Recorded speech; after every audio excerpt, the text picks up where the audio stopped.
Happy Sunday, everyone. It is April 1st. It's April Fool's Day, 2018. It couldn't be an appropriate April Fool's Day unless you had something new for me, right? Huh? Uh, yeah, it is Sunday. I should have posted this yesterday, made it yesterday, but I didn't do any of that. I didn't do much of anything after I drew this cartoon yesterday morning.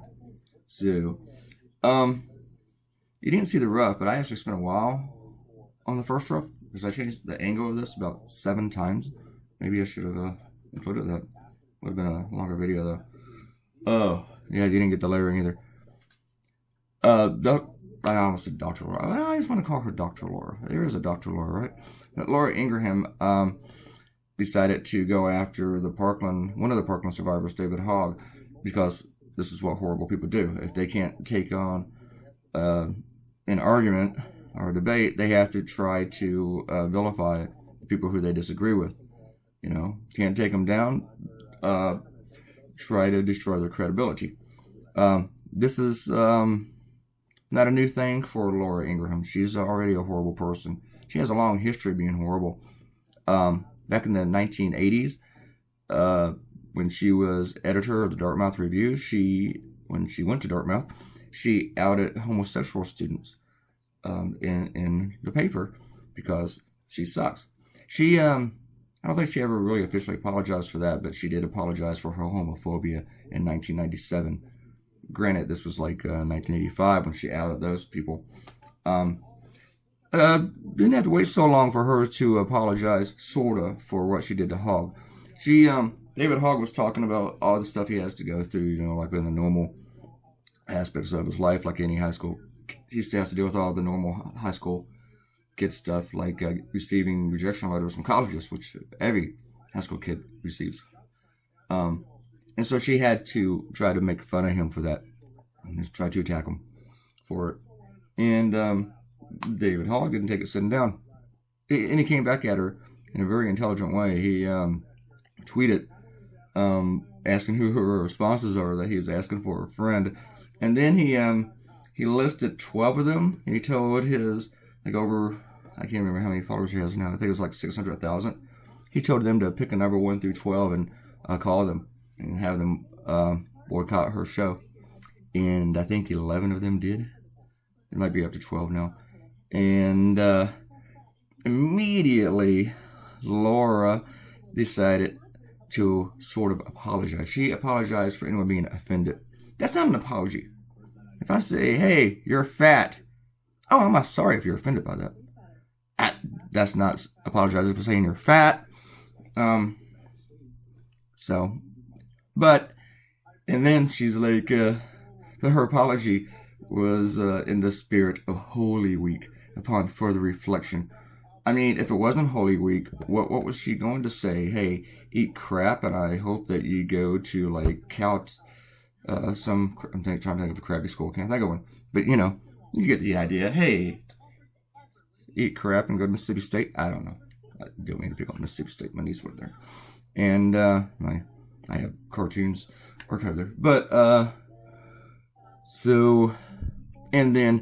but she's also doing this just because she's losing her sponsors, and she's taking a little vacation, which, you know, Fox lost a bunch of sponsors for O'Reilly's show before he decided to retire, for all his groping and grabbing and calling women and masturbating while calling them on the phone, which is really, really creepy unless, you know, the other party wants you to do that. So, probably creepy anyway, even if they do. But anyway, this is what they do. Ingraham was, a few weeks ago, she told basketball players that they pretty much shouldn't have any opinion about politics and stuff like that. She told them to shut up and dribble, you know, whereas Fox just now told her to shut up and take a week off. And when Jimmy Fallon was taking on the Trump administration and Republicans over healthcare, she told him that it wasn't his field. He shouldn't be talking about stuff like that. You know, that he should leave it to the pros was her actual comment. Whereas she is a pro, and she just got schooled by a high school student. So, go figure. But these people are terrible. I mean, if you want to debate somebody, this whole tactic that Republicans are using, look here, I decided I had to change her a little bit. I had to look a little bit more like her. And I was pretty happy with the way that she turned out. But they have to, like, tear these people apart. Ted Nugent recently made a comment about how the Parkland survivors had no souls. And this is a guy that once adopted a 17-year-old so he could have sex with her. I mean, Ted Nugent is a real piece of crap. And I'd say that everybody should boycott Ted Nugent's music if anybody still listens to it. I mean, this is a guy who only had one halfway decent song in his entire career. Damn Yankees were pretty good, but that wasn't all him. That was other people writing songs.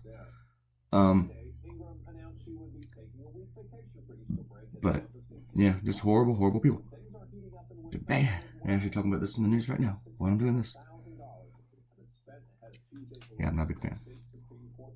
Not a big fan of these people. You think that they learned this bullying campaign. It doesn't really work. It doesn't work. You don't see it because I had actually closed down the recorder whenever I did this, but after I put the cartoon in my Photoshop to make the different files, and I made the black and white version, and I didn't like the way that the background contrasted with the puppies. It just seemed like you couldn't see the puppies well enough. So I went back and I made the background a lot lighter behind the doggies. I almost went with kitties, but let's be honest, people like puppies more than they like kitties, okay?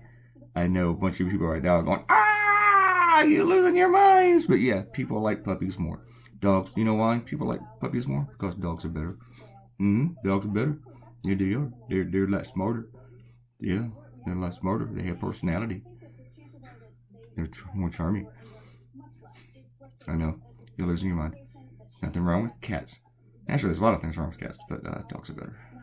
Cats are okay. Cats are fine. There's one trying to break into my room right now, but yeah, dogs are better.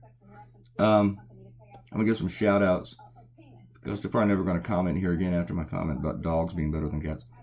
Robert Cotino commented on the last video, and Juana, and Ariel.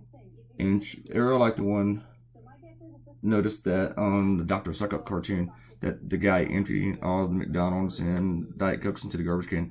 None of them were actually landing in the garbage can. And she's the only person in the entire world, out of probably maybe the 30 people who saw the cartoon, that noticed that aspect. So, yeah, good for you, Ariel. Let's see who commented on the one before that, because I made those two videos so close. And maybe adding... I wasn't even good shout outs on the last one. But nope, same people. Same people. Alright. If I missed anybody, I apologize. No. Don't you like puppies better than cats? Don't you? Don't you? Don't you? I'm gonna lose all of you. You know, and now when you comment, that's the only thing you're going to say. You're only going to comment on the puppy cat controversy. On the puppy kitty debate. Kitties are cute. I mean, we got our cat. He was super duper cute. Whenever he ran, looked like he was hopping. And he was super afraid of us because he was outside and we had to rescue him. And now I can't stop. Now I never... Yeah, I can't get rid of him. He's like always constantly in here. But he was super cute. Now he's just a big fat thing with a big fat tail that swishes through the air and it comes in here and gives me a scratch. Yeah, he was afraid of me. Now can't get rid of him. But doggies are cute. They're just cute. It'd be kind of cool if, like, you get a puppy and he stayed a puppy. It'd be like, oh, forever. But you still love them. Even if they turn into dogs. As you can tell, I'm a dog person. And actually, I've noticed something, and this is true. And a couple of other cartoonists have, they've learned it from me, because I told them, and then later on, if they tried it a few times, they came back to me and said, holy cow, holy shamoly, you're right. If you put a dog in a cartoon, you get way more comments than anything else. Way more than if you put a cat in a cartoon. And if you put, and I've done it, and I've tried it with other animals too. I've tried it with fish, I've tried it with birds, parakeets. I like doing the fish and the bulls though. But doggies, you get a lot more comments. But you always get comments. You put a doggy in a cartoon. And this one I put like 9, something like that. Anyway, here's your cartoon. It is done. We are done. You'll hear from me again tomorrow. I have to go back to work tonight. And I have to do some client stuff today. I got to bill my clients. So I got a bunch of boring work before I can cartoon again. I'm going to make some coffee. Anyway, thank you for coming by. Click the like button with the whole thumb thing going up. There, do that. And hope you like the dogs. Think about that dog thing. And please subscribe to the channel, despite my opinion. Bye.